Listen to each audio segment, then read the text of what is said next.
There are two methods for closing up a lined tabard without using any trim.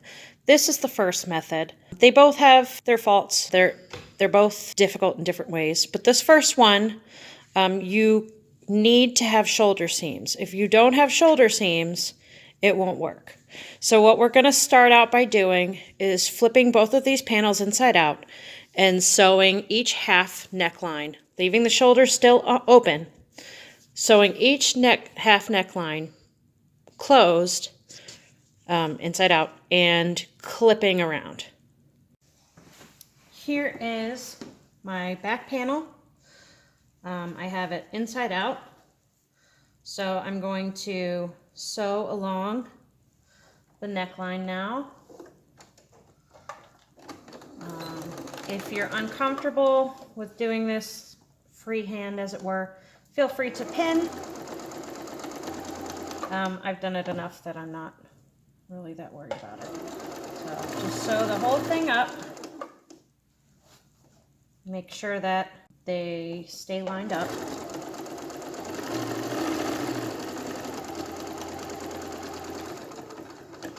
Okay. And then we're just going to clip along this edge. I'm going to do that for the front as well. Okay, I have it all sewn up and clipped so that it lays flat. And you have two options here. Since it's clipped, this seam needs to be reinforced. You can either use fray check. This stuff is pretty great. Or if you want to top stitch it, you can. Keep in mind that when you are top stitching, you're going to have to do it through just this small shoulder seam. But that's what I'm going to do because I think it looks better. The yellow, just like on the sides, will stay in place and stay on the inside of the fabric. If you decide to go the fray check route, I would at least do a second line of stitching next to it before flipping this back around. But I'm going to go ahead and do my top stitch, and then I'll see you in a minute. Now we have our back neckline sewn and top stitched, our front neckline sewn and top stitched. Now we need to figure out how to put the two pieces together. So what you want to do is go through one of the holes, stick your hand in, and reach all the way in through the neckline to the other shoulder. And you want to grab the shoulder of that same side, okay? Line them up and pull it through. So now you have both shoulders sticking out the hole, okay? And what you're going to want to do is line up the yellow on both sides and the white on both sides and stitch it around in a circle like that. Let me show you. So I have both shoulder seams lined up, and you can pin this like before if you want to. And right now I am making a shoulder seam. See how the two are lined up properly, and I'm going to start sewing in a circle. So, like I said, if you're uncomfortable and you don't think you can get these two sides to line up, go ahead and pin it. But I'm lining up the other edge of the shoulder now, and I am sewing the shoulder seam.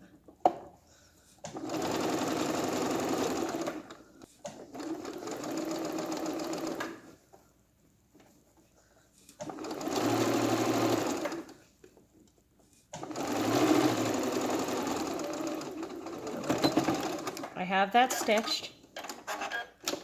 Okay, see, it's stitched the whole way around. And so I'm going to pull it back through like this, and then you have one shoulder seam closed.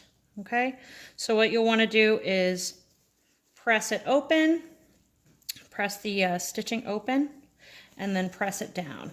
Here is the seam. I reached in here and guided the fabric to press open, and there's the neckline. It's not lined up 100% accurately, but it's enough that you can't see the yellow. All right, so now to this last seam, and this is what we're going to be finishing this with hand stitching. So what you want to do is take the white side to the white side, okay, and you want to stitch these two sides together like this. You can stitch a little bit past the seam line if you're comfortable doing that. See, there are my clippings. But what you want to make sure you do is line up this seam and this seam and this seam and this seam. So that's what I'm going to do now.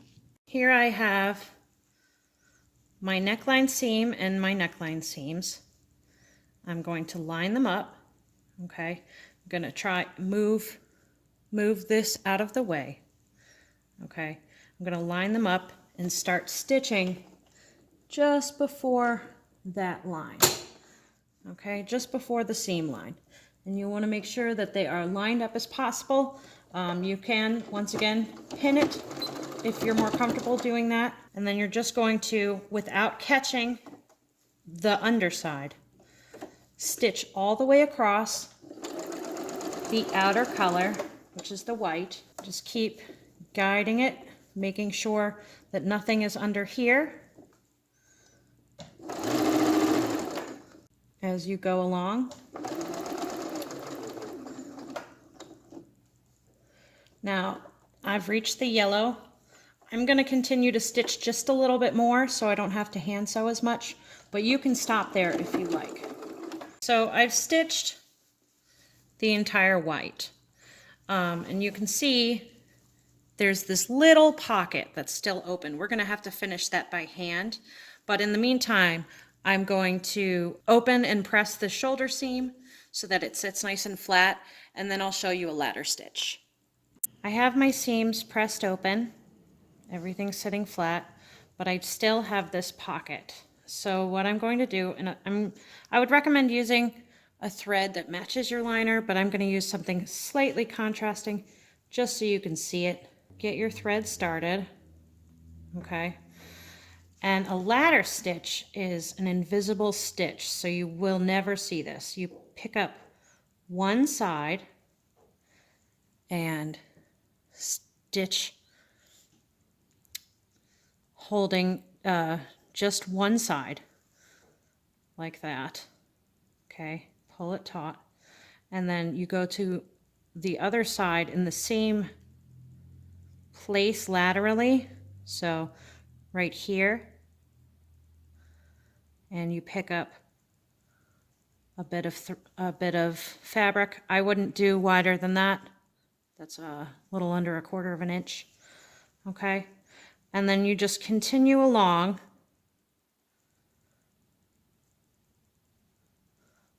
So there I'm picking up the opposite end and pulling it, opposite end, like that, and pulling it.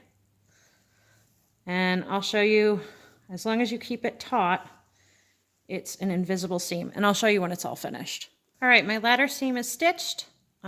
Just time to tie it off. You grab a little bit of fabric, like that, and you wind it around,